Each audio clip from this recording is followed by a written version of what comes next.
Thyroid gland हमारी body में पाई जाने वाली एक एंडोक्राइन ग्लैंड है जो हमारे एडम्स एप्पल यानी कि गले का ये हिस्सा जहां पर आप देख रहे हैं, इस हिस्से के पीछे थायराइड ग्लैंड पाई जाती है। ये तितली के आकार की एक ग्लैंड होती है। मतलब मैं यहां पर आपको एक डायग्राम लगा देता हूं, आप उसे समझ सकेंगे। आप इसमें देख सकते हैं कि इसमें दो लोब हैं और ये दोनों ईस्थमस से आपस में जुड़े हुए हैं। तो ये ग्लैंड हमारी बॉडी में थायराइड हार्मोन के सीक्रेशन का काम करती है। थायराइड हार्मोन मुख्यतः दो हार्मोन से मिलकर बनता है, जिसे T3 यानी कि ट्राई आयोडोथायरोनिन और T4 यानी कि थायरोक्सिन हार्मोन कहते हैं। तो दोस्तों अब मैं आपको बताता हूं कि हाइपोथायरॉयडिज्म क्या है। दोस्तों जब भी हमारे ब्लड में थायराइड हार्मोन की कमी होती है तब हाइपोथैलेमस से एक हार्मोन सीक्रेट होता है जिसे थायरोट्रोपिन रिलीजिंग हार्मोन कहते हैं। यह हार्मोन पिट्यूटरी ग्लैंड को जाकर यह बताता है कि ब्लड में थायराइड हार्मोन की कमी हो रही है। तब पिट्यूटरी ग्लैंड एक दूसरा हार्मोन सीक्रेट करती है जिसे थायराइड स्टिमुलेटिंग हार्मोन कहते हैं। यह थायराइड स्टिमुलेटिंग हार्मोन ब्लड के माध्यम से थायराइड ग्लैंड तक पहुंचता है और थायराइड ग्लैंड को यह कहता है कि बॉडी में थायराइड हार्मोन की कमी हो रही है, इसलिए आप T3 और T4 को सीक्रेट करें। थायराइड ग्लैंड TSH के लेवल के बढ़ते ही T3 और T4 को सीक्रेट करने लगती है। जब थायराइड ग्लैंड में किसी प्रकार की कोई समस्या आ जाती है तब वो थायराइड हार्मोन का सीक्रेशन सही से नहीं कर पाती है और इस कंडीशन को ही हाइपोथायरॉयडिज्म कहा जाता है। दोस्तों अब हम बात करते हैं कि हाइपोथायरॉयडिज्म किन लोगों में ज्यादातर देखने को मिलता है।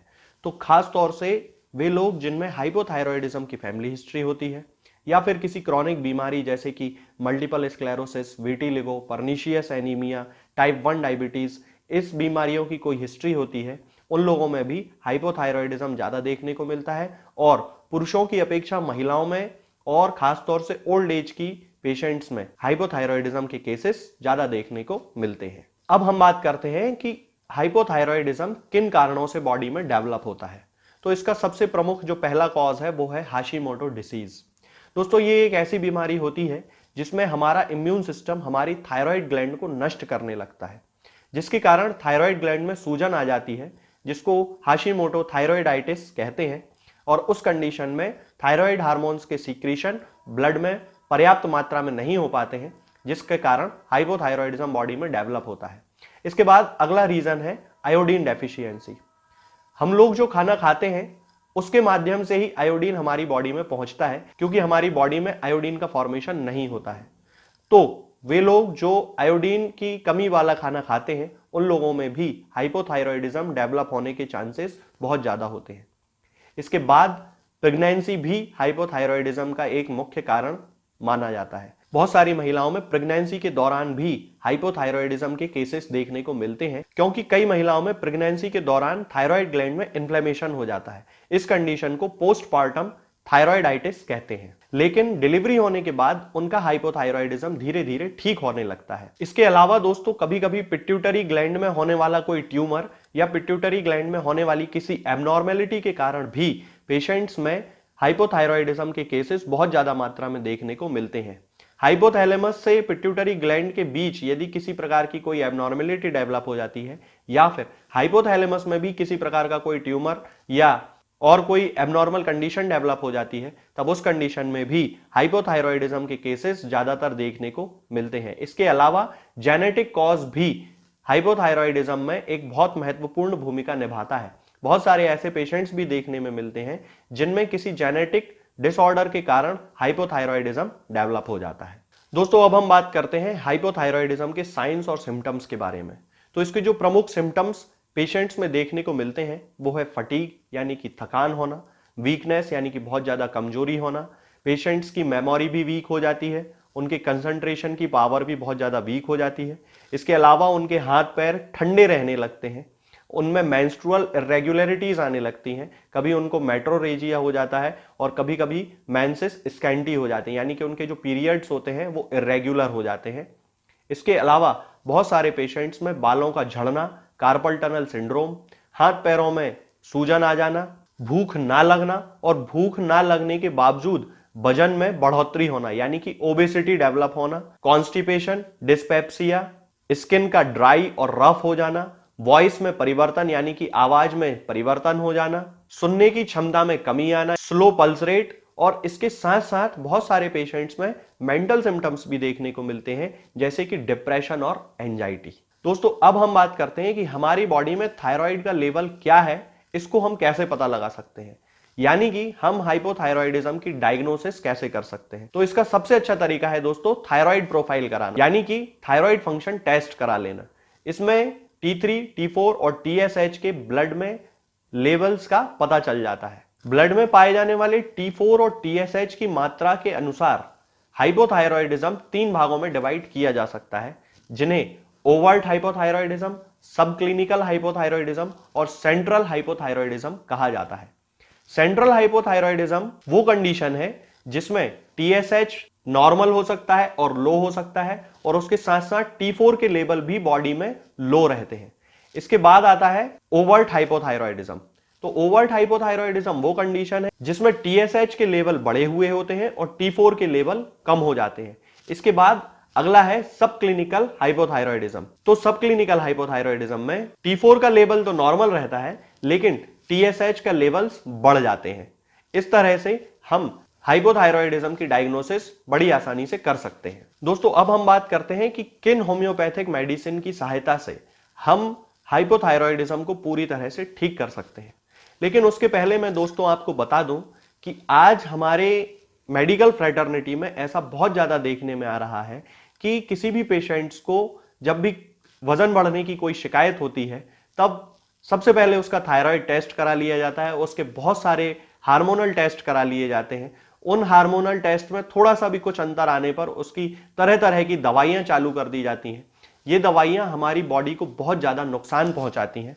तो मैं आप सबको एक सलाह देना चाहूंगा कि जब भी आपको ऐसी कोई हार्मोनल चेंज की समस्या हो, आपकी बॉडी में कुछ ऐसे सिम्टम्स लगे जैसे वजन बढ़ना, बालों का झड़ना, तो जब आप किसी डॉक्टर से कंसल्ट करें और यदि वो डॉक्टर आपको किसी हार्मोनल टेस्ट की सलाह देता है, मान लीजिए उन्होंने आपको थायराइड प्रोफाइल कराने के लिए बोला है या FSH LH रेशियो कराने के लिए बोला है, तो आप कम से कम 2 लैबोरेटरीज पर उनकी जांच कराएं। इसके अलावा बहुत सारे ऐसे वीडियोस भी मैंने यूट्यूब पर देखे हैं जिनमें होम्योपैथी से थायराइड को ठीक करने का दावा एक ड्रॉप के माध्यम से किया जाता है, जिसे R51 ड्रॉप कहते हैं। बहुत सारे होम्योपैथिक डॉक्टर्स ने R51 ड्रॉप के बारे में अपने वीडियोस में बताया है। तो दोस्तों मैं आपको बताना चाहूंगा कि रैगबैक कंपनी का ये जो प्रोडक्ट है जिसे R51 ड्रॉप कहा जाता है, ये हाइपरथायरॉयडिज्म के लिए यूज होता है। उसके इंडिकेशंस में साफ साफ लिखा हुआ है कि ये थायरोटॉक्सिकोसिस की एक दवा है और इसका हाइपोथायरॉयडिज्म में कहीं भी किसी भी तरह का इस्तेमाल नहीं किया जाना चाहिए। तो मैं आपको बताना चाहूंगा कि यदि आप हाइपोथायरॉयडिज्म के केस में R51 का उपयोग कर रहे हैं तो आप उसको बंद कर दें। ये आपको ठीक तो नहीं करेगा, बल्कि हो सकता है कि आपकी बॉडी में कुछ और सिम्टम्स प्रोड्यूस हो जाएं। तो चलिए दोस्तों अब मैं आपको बताता हूं कि किन होम्योपैथिक दवाओं से हम हाइपोथायरॉयडिज्म को पूरी तरह से ठीक कर सकते हैं। इसमें जो सबसे पहली मेडिसिन आती है वो है सीपिया। इसे हमें 30 पोटेंसी में यूज करना चाहिए। इसकी 2-2 बूंद दिन में 3 बार 1 चम्मच पानी में मिलाकर हमें पेशेंट्स को देना चाहिए।